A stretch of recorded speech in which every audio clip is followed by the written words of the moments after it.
Kita mengakui hal-hal yang tidak bisa dikerjakan oleh medis yang resmi, orang punya jawaban alternatifnya.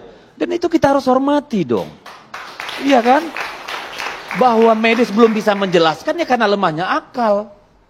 Tetapi yang dimiliki orang seperti Bu Ida itu anugerah dari Tuhan. Tidak ada yang terjadi di dunia ini tanpa kehendak Tuhan. Benar nggak? Kan gitu.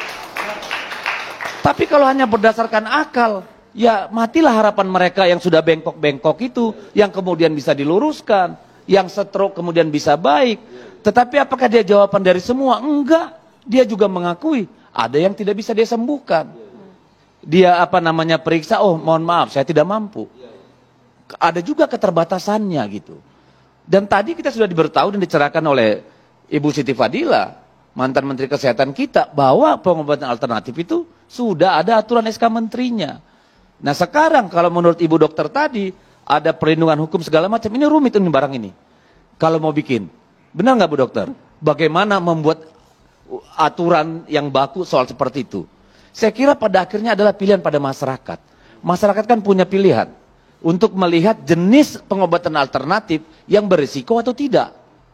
Ya toh? Kan kita bisa memilih dengan akal.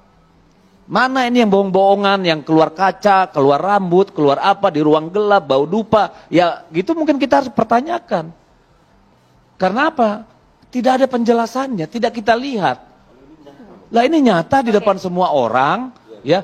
Dan saya kira yang seperti Ibu Dayak ini, saya kira tidak hanya dia, banyak mungkin. Tapi orang tidak mau terbuka. Karena takut dihujat, dibilang musyrik, dibilang bidah mungkin, dibilang melanggar hukum. Padahal kita yang gagal membuat satu regulasi atau memahami bahwa ini adalah juga harapan hidup orang yang nggak bisa dijawab oleh medis. Itu kita harus akui dulu gitu loh.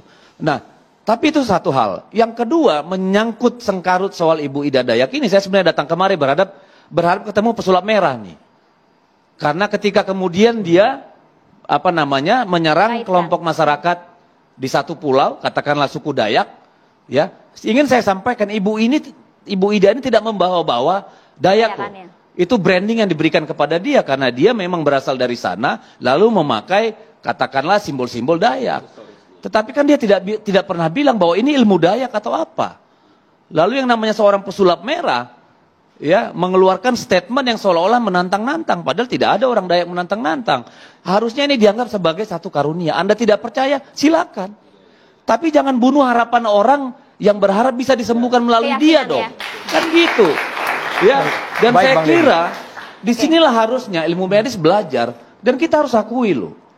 Harus akui bahwa banyak sekali penyakit atau penderitaan manusia ini di bidang kesehatan yang nggak bisa dijawab oleh ilmu medis. Berilah tempat itu, karena kalau tidak akan berkembang juga. Seperti saya bilang tadi, akupunktur